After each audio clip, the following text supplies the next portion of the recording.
considered myself superstitious. 20 years in the priesthood had taught me that most so-called hauntings had perfectly rational explanations. Grief plays tricks on the mind. Old houses settle. The wind can sound remarkably like a human voice when it finds the right crevice. I had counseled countless parishioners through their supernatural fears, always finding the logical thread that unraveled their ghostly encounters. That confidence is why I accepted the temporary caretaker position at Battery Point Lighthouse when Father Donovan asked me to fill in. The diocese had recently acquired the historic property as a donation, and they needed someone to watch over it while renovation plans were finalized. My parish in San Francisco was being remodeled anyway, so the timing seemed perfect. A peaceful 3-month sabbatical on the Northern California coast. The lighthouse stood on a small island connected to Crescent City by a narrow causeway that disappeared at high tide. The isolation appealed to me. After years of constant availability to my congregation, I looked forward to the solitude, to reconnecting with God through prayer and contemplation. The lighthouse keeper's quarters were surprisingly spacious: 2 bedrooms, a modest kitchen, and a cozy living area with a stone fireplace. Large windows offered spectacular views of the churning Pacific. I arrived on a Tuesday afternoon in late October, just as the sun was beginning to dip toward the horizon. The caretaker before me, a weathered man in his 70s, gave me a perfunctory tour that ended at the base of the spiral staircase leading up to the lantern room. He paused there, hand gripping the iron railing. I expected him to continue upward, to show me the beacon that still functioned as a navigational aid, but instead, he thrust a ring of keys into my palm. "Light comes on automatic now," he said, his eyes not quite meeting mine. "No need to go up there much. Just once a week to check the bulb." He shuffled toward the door, then hesitated. "You a religious man?" I smiled, gesturing to my clerical collar. "Catholic priest." Something like relief flickered across his face. "Good, that might help." Before I could ask what he meant, he was gone, the door closing firmly behind him. The first few days passed uneventfully. I settled into a comfortable routine: morning prayers, breakfast, reading by the window, walks along the beach during low tide, evening prayers, dinner, then more reading by the fireplace. On Thursday, I ventured up to the lantern room for the first time. The view was breathtaking: miles of coastline stretching north and south, the endless expanse of the Pacific before me. I spent nearly an hour there, watching fishing boats navigate the harbor entrance below. The trouble began on Sunday night. I had just finished my evening prayers and was preparing for bed when I heard it, the unmistakable sound of heavy boots climbing the spiral staircase. Clunk, clunk. Methodical, unhurried. The steps continued upward, then stopped. I froze, listening intently. The lighthouse was locked, the causeway submerged beneath the high tide. No one could have entered without my knowledge. I grabbed my flashlight and ventured into the hallway. "Hello?" My voice echoed off the stone walls. No response. I climbed the stairs cautiously, half expecting to find a confused tourist or local teenager. But the lantern room was empty. The only movement came from the rotating beam, casting intermittent light across the dark water. I descended slowly, telling myself it was just the wind, or perhaps the structure settling. Old buildings make strange noises, especially those subjected to constant coastal weather. I returned to bed, but sleep eluded me. Every creak, every whisper of wind against the windows now seemed significant, laden with meaning I could not decipher. Morning brought clarity and rationality. I laughed at my midnight anxieties while preparing breakfast. The lighthouse had stood for over a century, of course. It had its share of odd acoustics. That evening, however, the footsteps returned, this time accompanied by something else. In the small sitting room adjacent to my bedroom, a wooden rocking chair began to move, swaying gently back and forth, as if someone had just stood up from it. I watched, rooted to the spot. as it continued rocking for nearly a minute before gradually slowing to a stop. The next morning, I woke to find my slippers, which I had left beside my bed, neatly arranged at the front door, as if I had placed them there in preparation for a journey. I stood staring at them for a long moment, a chill spreading through me, despite the warm sunlight streaming through the windows. During my daily walk, I stopped in town and visited the local historical society. The elderly woman at the desk lit up when I mentioned where I was staying. "Oh, Battery Point. Such a fascinating history. Are you experiencing any unusual activity?" She leaned forward, eyes bright with interest. I hesitated, then admitted to the footsteps, the rocking chair, my relocated slippers. She nodded, as if I had confirmed something. That would be the Petersons. James was the lighthouse keeper from 1879 to 1903. He died in the Lantern Room heart attack during a terrible storm. His wife Margaret passed 6 months later, some say from grief. Their young daughter, Emily, drowned the following year, trying to reach the lighthouse during high tide. She paused, studying my face. "They say 3 spirits haunt Battery Point, 2 adults and a child. They touch visitors on the shoulder, whisper their names, and rearrange their belongings. Have you ever seen them?" I asked, my throat suddenly dry. She shook her head. "No one ever sees them. That is what makes Battery Point different from other hauntings. You will never catch so much as a glimpse of the Petersons, but you will feel them. All the time. Watching. Waiting." "Waiting for what?" I managed to ask. She shrugged. "No one knows.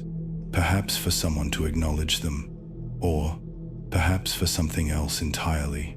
I returned to the lighthouse unsettled, the woman's words echoing in my mind. As a priest, I believed in the existence of spirits, of souls. The church teaches that some souls may linger in purgatory before ascending to heaven. Could the Petersons be such souls trapped in some in-between state? Or was this simply local folklore, a story embellished over decades to entice tourists? That night, I conducted a blessing of the lighthouse, moving from room to room with holy water and prayers for the departed. I spoke aloud to the Petersons, acknowledging their presence and their connection to this place. I assured them of God's love and mercy, and of the peace that awaited them if they would only release their earthly attachments. The lighthouse remained quiet that night. No footsteps, no rocking chair. My slippers stayed where I left them.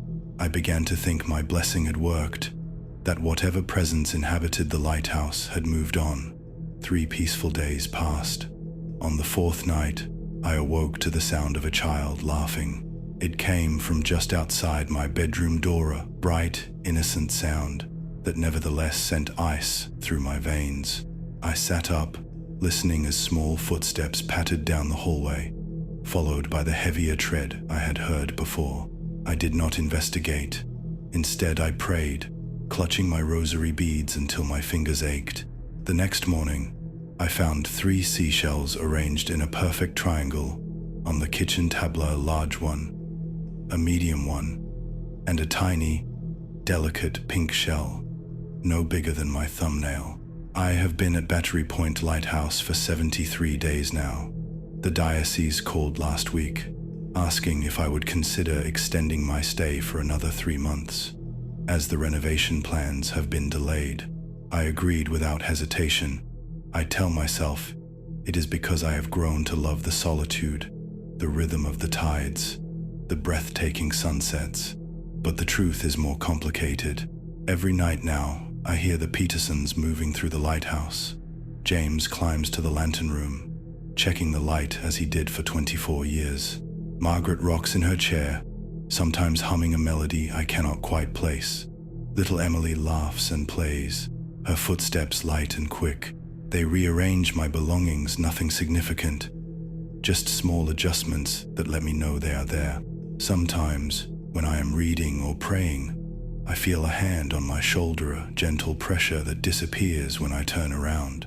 The worst part is that I never see them, not even a shadow or a flicker at the corner of my eye, but I feel them watching me all the time. And somehow, despite everything my faith has taught me about the afterlife, I have come to believe they need me here, that my prayers, my acknowledgement of their existence, brings them some measure of peace. Or perhaps it is simpler than that. Perhaps, after all my years shepherding the living, I have finally found my true calling, tending to the dead. Either way, I will remain at Battery Point, keeping my vigil alongside the Petersons for as long as they need me. After all, what is a lighthouse keeper if not a guardian of souls lost at sea?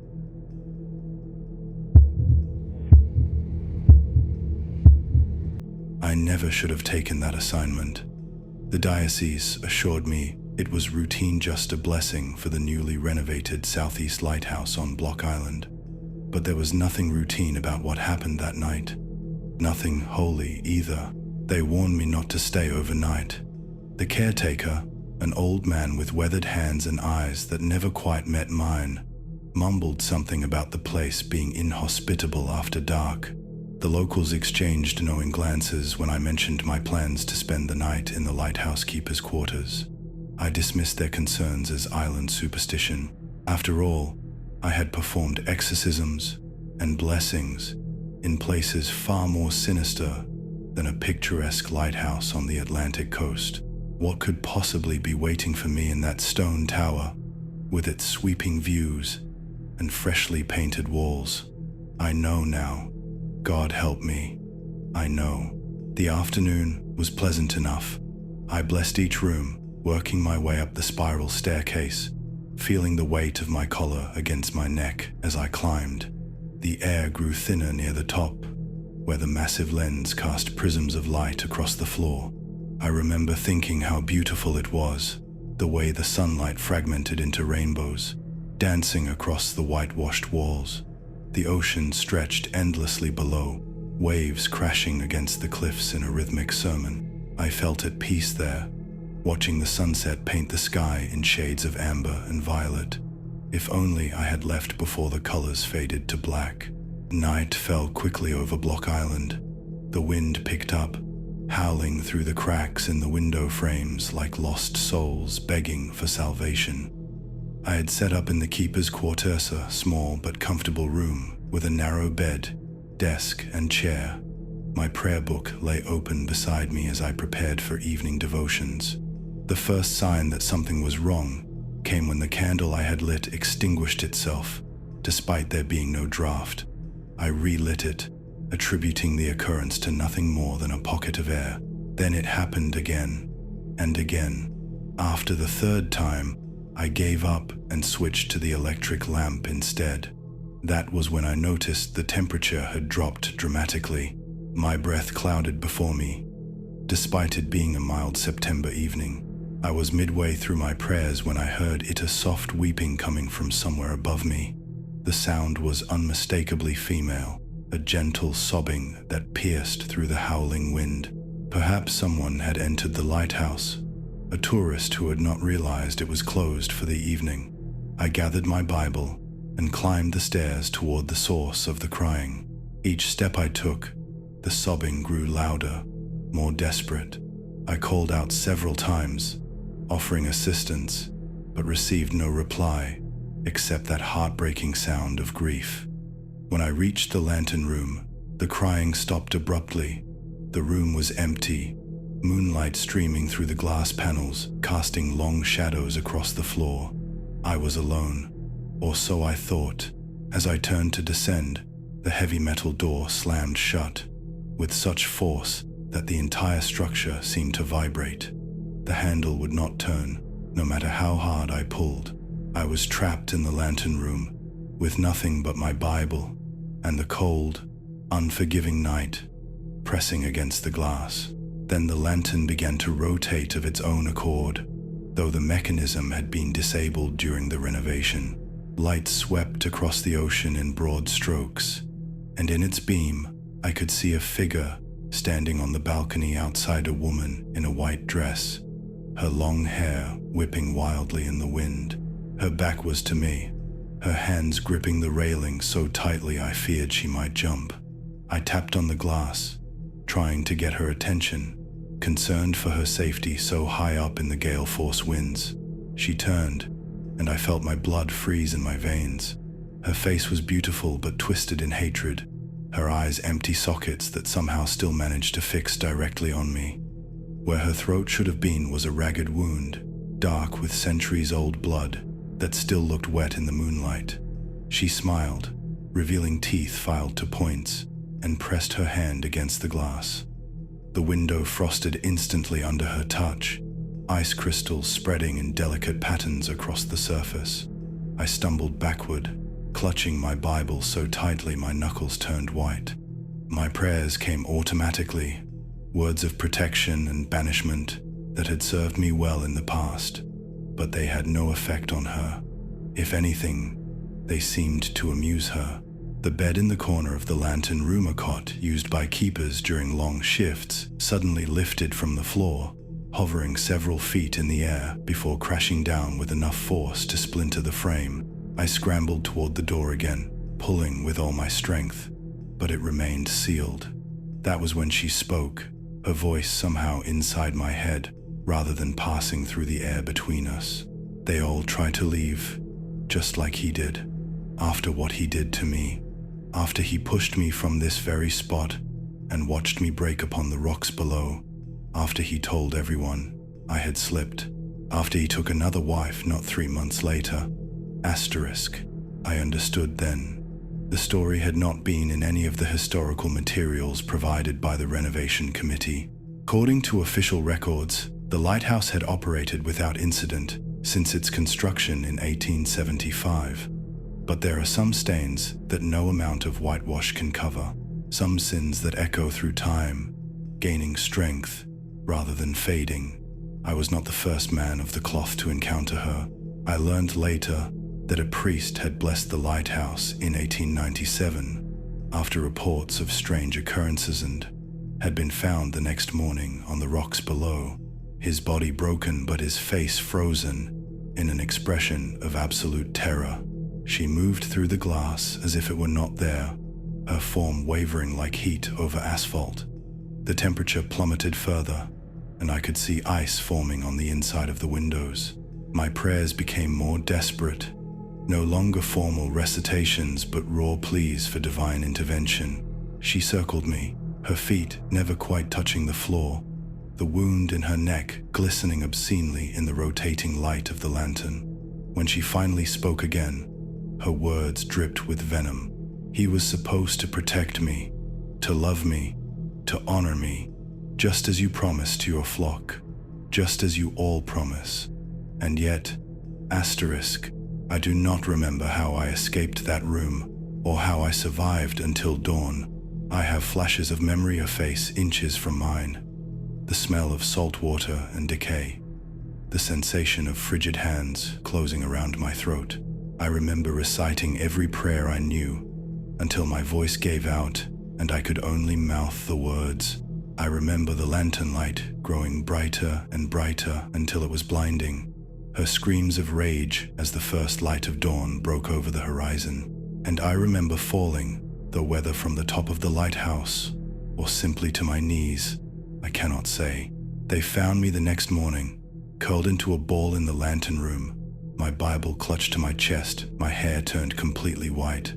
The door, they said, had been unlocked the entire time. There was no sign of disturbance in the room, no broken bed, no ice on the windows despite the unseasonable frost that had covered the island overnight. I left the priesthood 6 weeks later. No crisis of faith, as my colleagues assumed. Rather, a crystallization of it. I believe in evil now in a way I never did before. I believe in spirits that cannot rest, and wounds that cannot heal.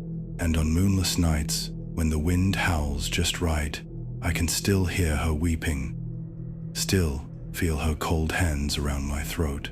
They told me not to visit Block Island's Southeast Lighthouse alone. I should have listened.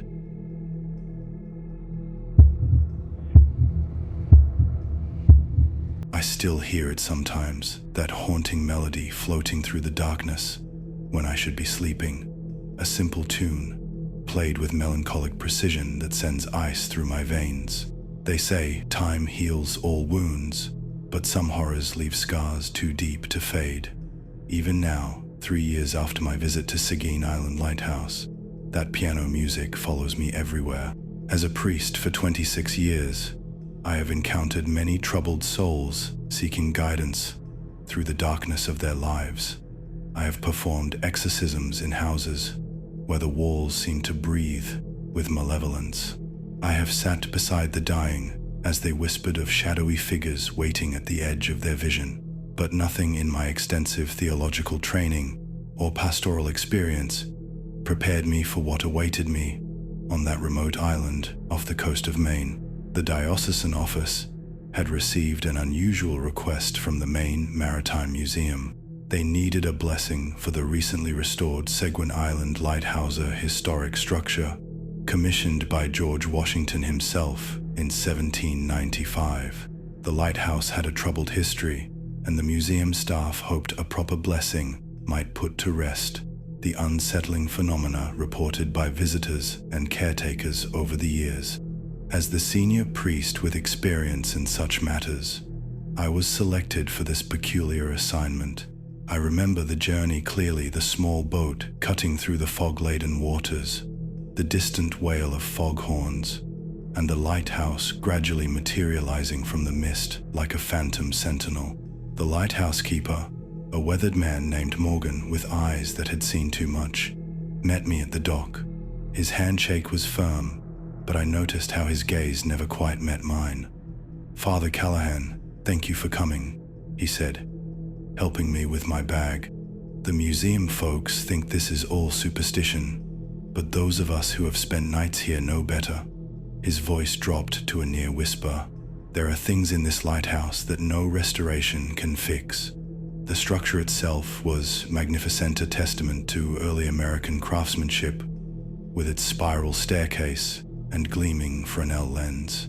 But beneath its restored beauty, something felt fundamentally wrong. The air inside was unnaturally still despite the wind howling outside, and the temperature seemed to drop with each step we took deeper into the building. Morgan showed me to the keeper's quarters, where I would spend the night after performing the blessing. "We have updated most of the amenities," he explained, gesturing to the modest bed and electric lamp, "but we kept the original layout. The museum wants to preserve the historical accuracy." As I unpacked my vestments and prayer book, Morgan lingered in the doorway. I could sense he wanted to tell me something, but was struggling to find the words. "Is there something specific troubling this place that I should know about?" I asked. He hesitated before answering. "The locals call it the piano curse. Back in the 1800s, a keeper lived here with his wife. Isolated and desperate for entertainment, she brought a piano to the island, but she only knew one song, the same melancholy tune played endlessly, day after day." Morgan's voice grew quieter. "The keeper went mad from the repetition, took an axe to the piano first, then to her, and finally to himself. Ever since, people report hearing piano music when there is no instrument to be played." I should have taken his warning more seriously. Instead, I smiled reassuringly and told him that God's blessing would bring peace to troubled spirits. How naively confident I was in my faith and authority. The blessing ceremony proceeded without incident that afternoon. I moved through each room, sprinkling holy water and reciting Latin prayers that had always seemed powerful enough before. Morgan and 2 museum representatives followed respectfully, though I noticed their nervous glances at shadows and their startled reactions to the natural creaking of the old building. It was after they left after the boat carried Morgan and the museum staff back to the mainland, leaving me alone for my overnight stay, that I first heard it. The soft, repetitive melody coming from somewhere inside the lighthouse. The notes were simple but played with mournful precision. At first, I assumed it was a recording, part of the historical exhibit perhaps, But when I followed the sound down the spiral staircase, it stopped abruptly, only to resume from what seemed to be the top of the lighthouse. "Hello?" I called out, my voice echoing through the empty structure. "Is someone here?"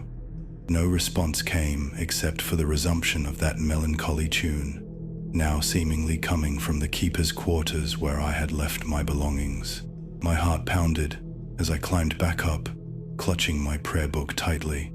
The lighthouse suddenly felt like a trap, its spiral staircase, a twisted spine leading to rooms where logic and reason no longer applied. When I reached my quarters, the music stopped again. The room was exactly as I had left it, no piano in sight. I checked every corner, looked under the bed, and examined the walls for hidden speakers, anything to provide a rational explanation.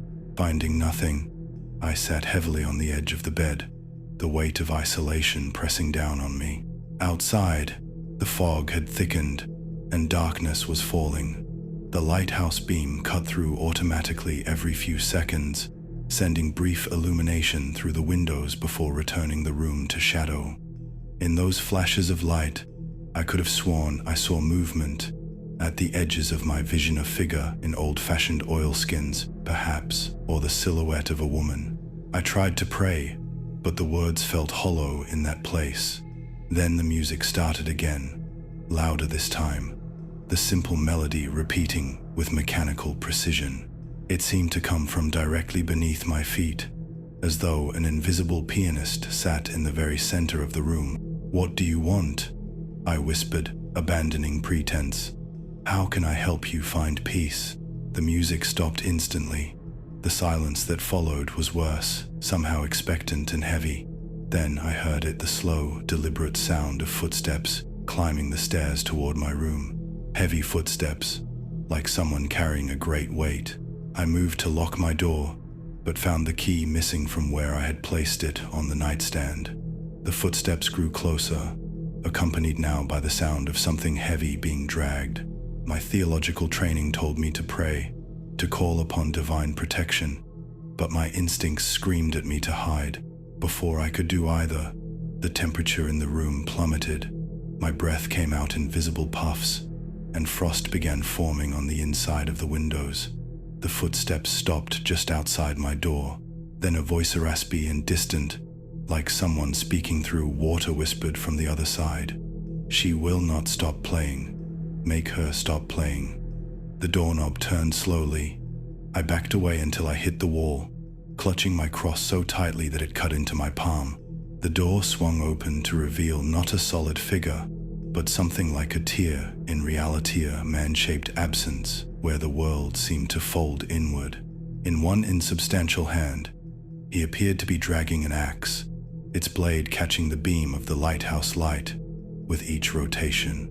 Behind this figure, I could see a woman seated at a phantom piano, her fingers moving mechanically over invisible keys, producing that same haunting melody.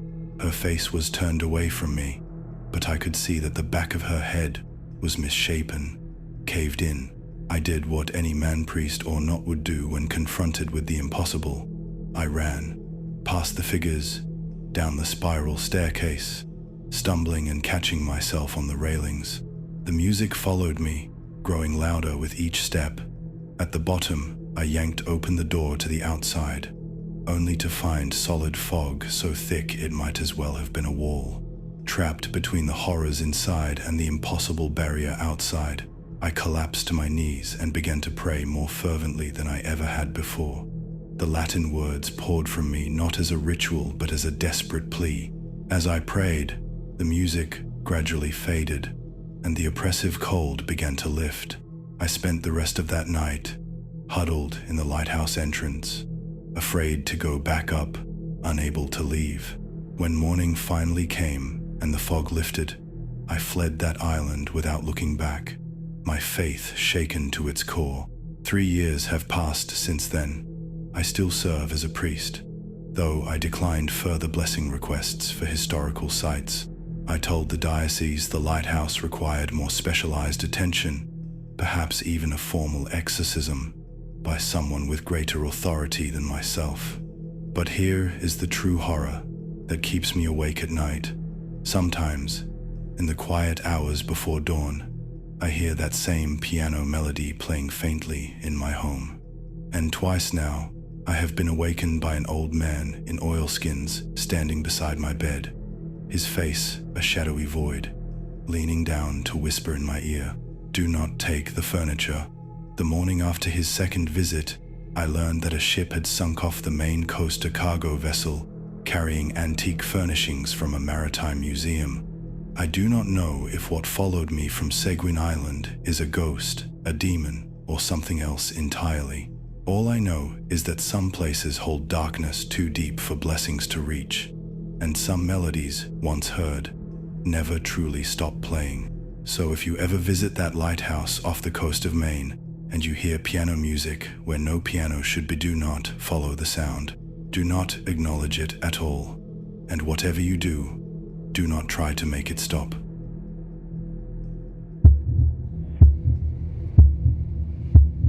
The smell hit me first. Rich, woody, with hints of spice, and earthen, unmistakably cigar smoke. Under normal circumstances, this would be unremarkable, perhaps even pleasant. But standing alone in the keeper's quarters of Solchoy Lighthouse at 2 a.m., it was anything but normal. I was the only one there. No one was smoking, yet the scent was thick, hanging in the air, as if someone had just exhaled next to me. I had come to this remote lighthouse on Lake Michigan as part of my sabbatical.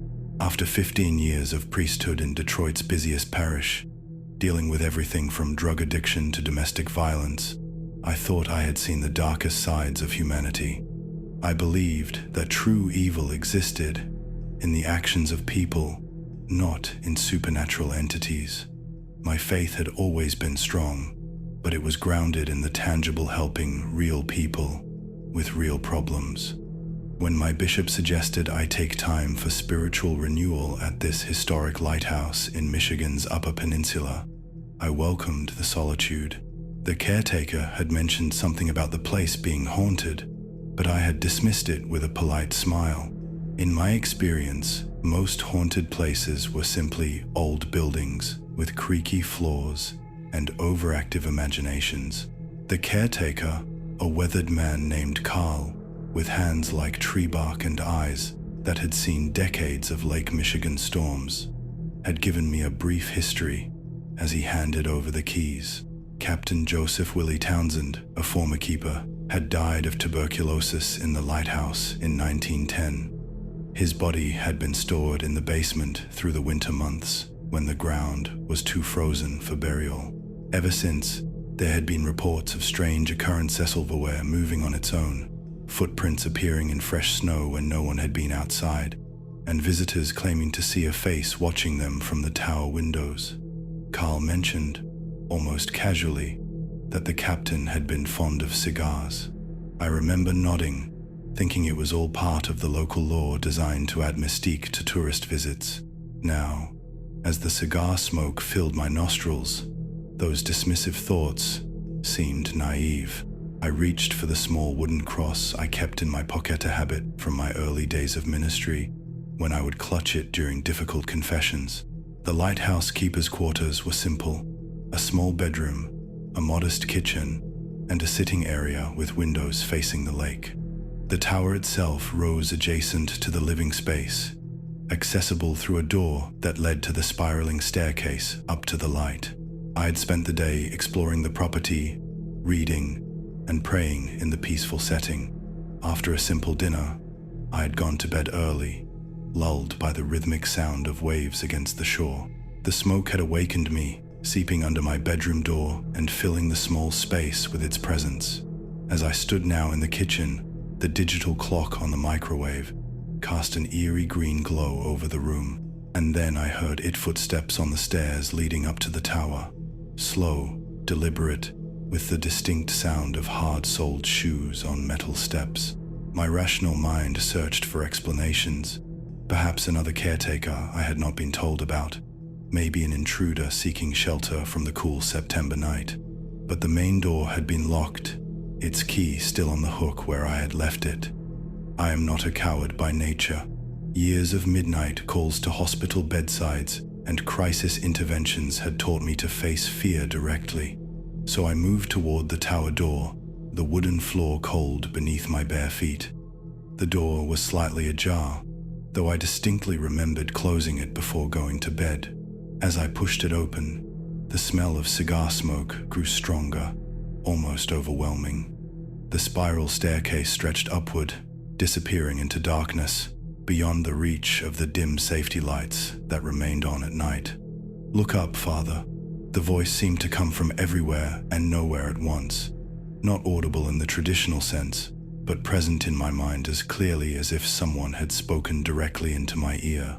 I looked up the stairwell and saw nothing but shadows. Then a small orange glow appeared near the top of the stairs, the lit end of a cigar, moving slightly as if being raised to invisible lips. The light it cast was insufficient to illuminate any figure, just enough to confirm that something was there, something smoking a cigar in a lighthouse that should have been empty save for me. In my years as a priest, I had been asked countless times about demons, possessions, and hauntings. I had always approached such inquiries with compassionate skepticism, focusing more on the psychological comfort my presence could provide, rather than engaging in theatrical exorcisms or blessing ceremonies.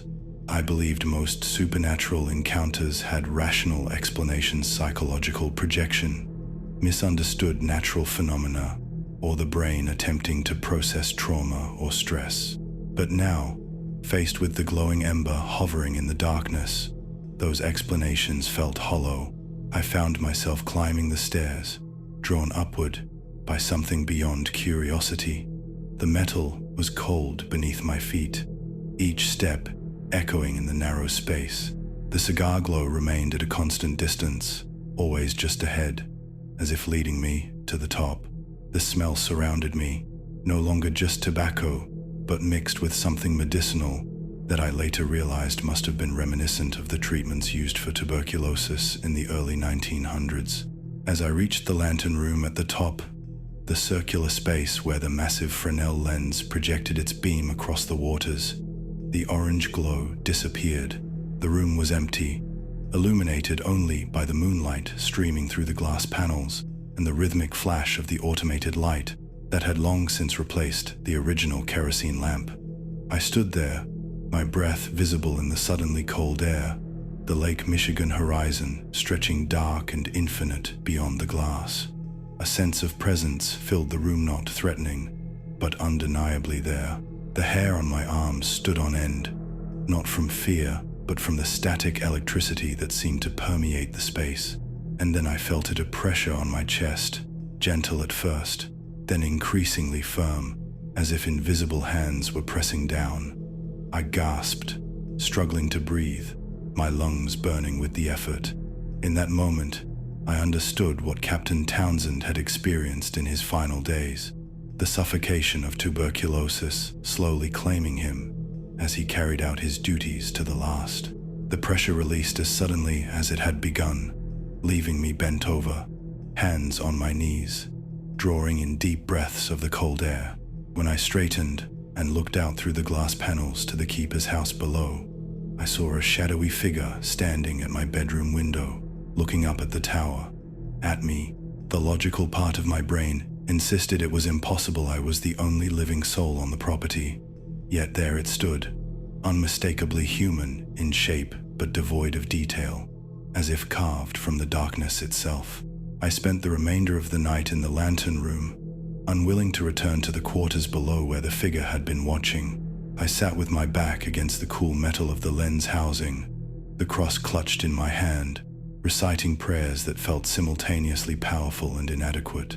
As dawn broke over the lake, casting pink and gold across the water, the lighthouse felt normal again, just an historic building with a magnificent view. I left Solchoy that morning, cutting my sabbatical short with an excuse about a parish emergency. I never told my bishop or colleagues about what happened.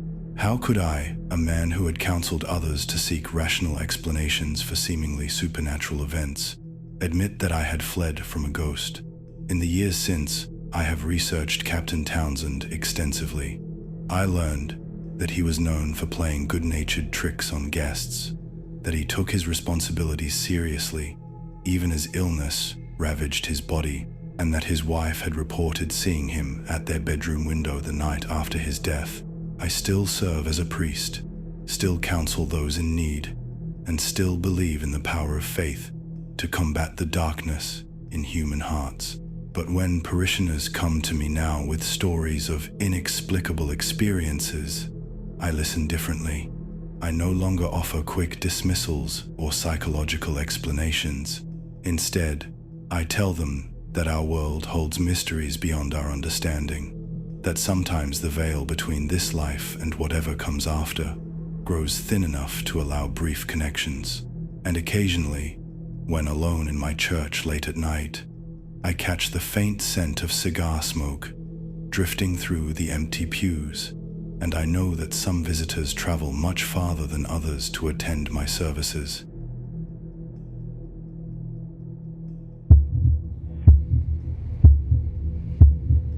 There is something about lighthouses that most people do not understand. They are not just beacons of hope for lost sailors. They are witnesses, silent observers of the darkest secrets the sea has to offer. I know this because I have spent the last 20 years of my priesthood investigating unexplained phenomena along the Scottish coast, but nothing prepared me for what I encountered at the Flannan Isles Lighthouse. The disappearance of the 3 lighthouse keepers in 1900 has become something of a legend. James Ducat, Thomas Marshall, and Donald MacArthur experienced men who vanished without a trace. I had read about the case countless times, but reading and experiencing are vastly different things. When the church received reports of spiritual disturbances on the island, they sent me to investigate. They thought a priest might bring peace to whatever lingered there. They were wrong. I arrived on a Tuesday. The boat captain who transported me would not stay, not even for a night. He simply unloaded my modest supplies, gave me a solemn nod, and said, "I will return in 1 week, Father. If you are not here, I will not come back again." His words should have been my first warning. The isolation hit me immediately. The nearest land was over 20 miles away, across the unforgiving North Atlantic. The lighthouse stood tall against the gray sky, its white tower a stark contrast to the dark volcanic rock of the island. As I approached, I could not shake the feeling that I was being watched from the spiraling windows above. The interior of the lighthouse was immaculate, surprisingly so for a structure that had seen little habitation in recent years. The Scottish Lighthouse Board maintained it, of course, but automated systems had replaced the need for permanent keepers decades ago. Still, everything was in its place, almost unnaturally so. I set my bag down in the kitchen area and examined the logbook that I had requested be left for my historical reference. The final entries from 1900 were photocopies of the originals, preserved in a museum now. The handwriting was neat, professional until the final entry. The storm is over. The sea is calm. God is over all. The words sent a chill down my spine, though I could not say why. The weather records showed clear skies that day. What storm had the keeper witnessed? That first night was quiet, except for the rhythmic flash of the lighthouse beam and the constant moan of the wind. I tried to pray before sleeping, but the words felt hollow in that place, as if they were being swallowed by something greater and more ancient than faith.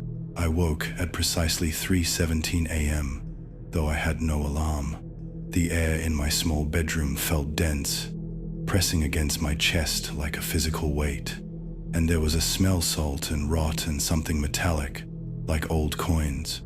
I sat up, heart pounding, and that is when I heard it, a low, guttural whisper carried on the wind. "Father Brennan," it seemed to say, "come see what we have found."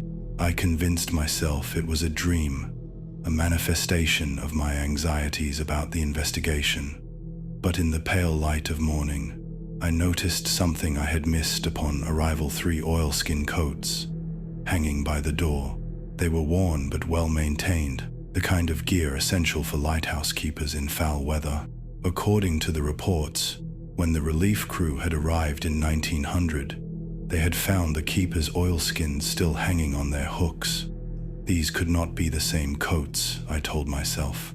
Someone was playing an elaborate trick, but as I approached to examine them, water began to drip from the sleeves onto the floor, forming small puddles of seawater. I reached out to touch one, and it was ice cold and soaking wet, as if someone had just come in from a storm. The second day, I forced myself to be methodical. I was a man of God, a rational being with years of experience investigating supposed hauntings. Most had simple explanations: old pipes, settlement of foundations, the mind playing tricks in unfamiliar surroundings. I explored every corner of the lighthouse, taking photographs and notes. In the log room, where the keepers would have recorded their observations, I found 3 chairs pulled up to the table. Half-eaten meals sat on plates: bread, cheese, and what appeared to be stew. The food looked fresh, steam still rising from the bowls. I backed away, my rational mind struggling to process what I was seeing. When I returned 10 minutes later with my camera, the food was gone, but the plates remained, now empty and clean. That night, I barricaded myself in my room, a rosary wrapped around my trembling hands. I am not ashamed to admit my fear is often the appropriate response to the unknown. Outside my window, the sea was unnaturally calm, a flat black mirror reflecting the full moon above. Then, movement caught my eye. 3 figures stood at the edge of the cliff, facing the water. They were too far away to make out clearly, but something about their rigid posture made my blood run cold. They stood perfectly still for nearly an hour before one of them turned, and even from that distance, I could feel his gaze lock with mine. They began walking toward the lighthouse with deliberate, synchronized steps. I pulled the curtain closed and huddled in the corner of my room until sunrise. On the 3rd day, I found the logbook had new entries written in handwriting that matched the original keepers. The entries described a vessel, just visible on the horizon, that did not move with the currents. It described unnatural lights beneath the water and a sound like singing that came from the depths. The final entry, written in shaky script, simply read, "They are coming up from the water. They have been waiting for another 3. I slammed the book shut and reached for my satellite phone to call for immediate evacuation, but it was dead, not just out of battery, but corroded as if it had been submerged in seawater for months. That evening, as the sun began to set, I made a desperate decision to leave the lighthouse and wait on the landing dock until the boat returned in 4 days. I packed only my Bible and what little food I could carry. As I reached for the door, the lighthouse beam, which rotated automatically, suddenly stopped. The silence that followed was absolute. No wind, no waves, no crying gulls. Then a pounding began on the door, slow and deliberate. A voice, or rather, 3 voices speaking in perfect unison called out from the other side. "Father, let us in. We have been to the depths. We have seen what waits there. God is not over all. Something else is." I will not recount what happened during the long hours of that night. Some experiences cannot be put into words without diminishing their horror. I will say only this: I survived until morning, though there were moments when I begged for death rather than face what was trying to enter the lighthouse. When dawn finally broke, I fled to the landing dock and remained there, exposed to the elements but away from the lighthouse, for 4 long days, until the boat returned. The captain seemed surprised to see me. "Most of them do not come back," he said, as he helped me aboard with shaking legs. "They join the others." I asked him what he meant, but he would not meet my eyes. As we pulled away from the island, I looked back at the lighthouse one last time. 3 figures stood at the top gallery, watching our departure. For just a moment, I thought I recognized my own face among them. The church has since reassigned me to parish duties in Glasgow, far from the sea. They did not ask for my report, and I did not offer one. Some mysteries are not meant to be solved. Some disappearances should remain unexplained. But on nights when the wind howls and rain lashes against my window, I can still hear those three voices calling, and I know that someday I will return to the Flannan Isles. They are waiting for me. After all, they need a third.